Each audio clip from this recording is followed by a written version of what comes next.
අනුර මාත්‍යා නම් සල්ලි තමයි. ගණන් කරන්න මේ පත්‍රය හැරලා. ගණන් කරන්න නැහෙන්නේ නැහැ. 10යි 20යි 25යි 25යි. අනුර මාත්‍යා නම් සල්ලි තමයි.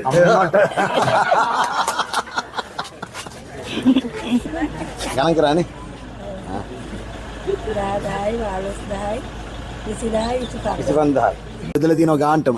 කිසි කලබලයක් නැතුව අදාළ කොට්ටාසි රාමසේක මහත්තයා මේ ඒක තමයි නිලධාරීන්ගේ යුතුයකම. ගත්තද? කොහෙද වාගේ ගම? වැලියගොඩ. කීයද ගණන් කරලා බලන්න හරිද කියලා? 10000යි 15000යි 25000යි. 25000යි. සල්ලි තමයි. අන්ද්‍ර සහෝදරයා. අන්ද්‍ර ජනාධිපතිතුමා. හැබැයි මේ ගේ යට උනද සම්පූර්ණ? මන්ත්‍රී කෙනෙක්ව දැක්කමයි.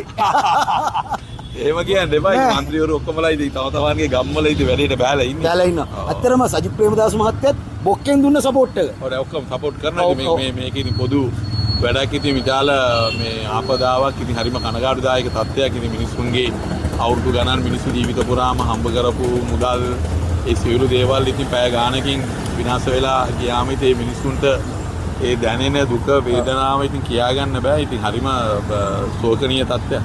ඔව් එතකොට මම දෙක විදේශ රටවල් වලටත් කියලා තිබුණා ආධාර දෙන්න කියලා. මේ වාක්ෂනායකතුමා දිගටම මේ එදා ඉඳලම තිබුණා. ඔය එදා ඉඳන්ම දිගටම දානාපතිවරුන් හම්බ වෙගෙන එතුමා කාර්යාලයේ ඉඳගෙන ඒ වගේම අපේ හර්ෂ ඩී සිල්වා මහත්මයා මේ සියලු දෙනාම ආධාර ලබා දෙන්න කියන ඉල්ලීම දිගින් දිගටම රට වෙනුවෙන් කරගෙන ඉන්නවා. ඔව් ඒක තමයි මම දැක්ක විදේශ තානාපති කාර්යාලවලට ගිහිල්ලා ඒව දැනුවත් කරනවා. බොහොම සන්තෝෂයි මේ වගේ විපක්ෂ නායකවරේ. අනිවාර්යයෙන්. ඉවසනයේදී අපි දෙන්නේ